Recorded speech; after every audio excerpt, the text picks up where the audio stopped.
8 апрелге қараған күні жалпы қатталғандар коронавирус оорусуна козгоо үчүн тапкандардын саны бүгүн 42-ни түзөт.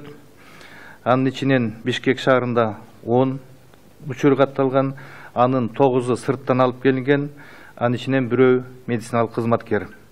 Чүй областында 2, Нарон областында 5, анын 2 сырттан алып келинген, 3 туруктуу тургундардын арасынан. Жалал Абад областында 1, ал контактный. Ош областында 24 учур катталган, анын ичинен 8-и сырттан келген, 16-сы туруктуу тургундардын арасында местный случай, анын ичинен 13 медициналык кызматкерлер. Негизинен сырттан алып келгендерди бул Умрадан келгендер, Москвадан жана Пакистандан келгендер. Бул жактан дагы түштүктөн келген 2 даватчынын арасында Атбаш районунда Нарын областында катталган. Медициналык кызматкерлердин негизи бул Бишкек шаардык көзөмөлдөө департаменти санэпидстанциянын бир кызматкери, Ош областынын баягы жугуштуу шаардык жугуштуу оорулардын кызматкеринин ичинен 8-и, анын ичинен 4-өө врач, 4-өө медициналык кызматкер, Азия кардиодан 2, анын ичинен врач, анан медсестра, анан дагы областтык бириккен ооруканада бир младший медперсонал.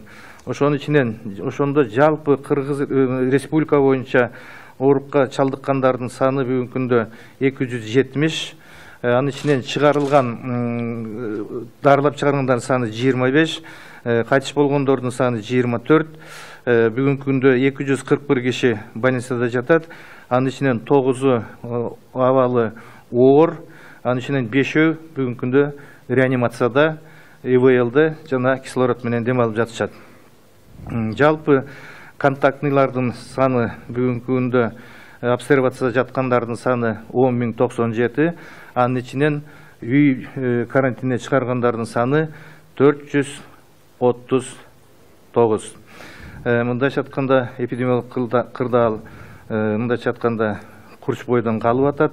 Ошондуктан буну биздин коркпошубуз керек. Бул деген биздин иштин сапатын көрсөтүп жатат. Себеби биз убагында тагып, убагында өз убагында изоляция кылып, ошондой эпидемияга каршы чараларды көрсөк, бул орун канчалык ыкчам, канчалык таап, ошол эпидемиялык процесстин токтошуна биз мындайча айтканда иш чараларды көргөнгө мындайча айтканда жардам берет.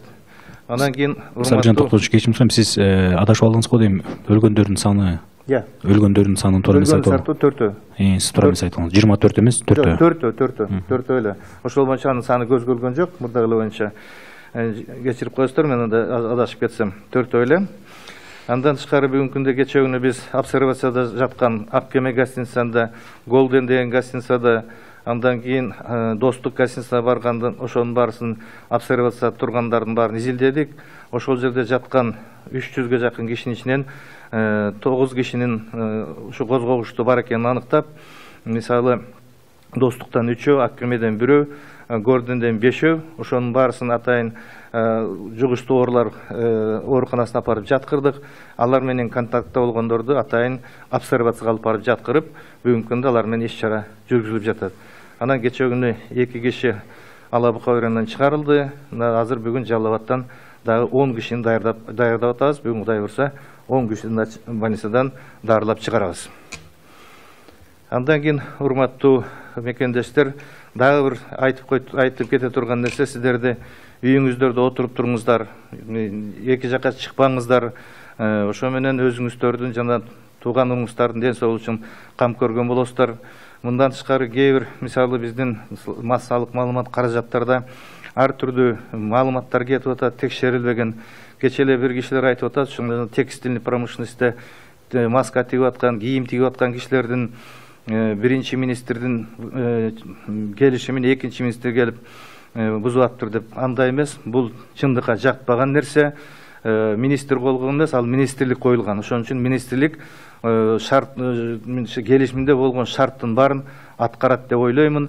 мен андай эме эч кандай мындай эмебиз жок. Мындайча айтканда, бул мыйзам чегинде бардыгы чечилиш керек.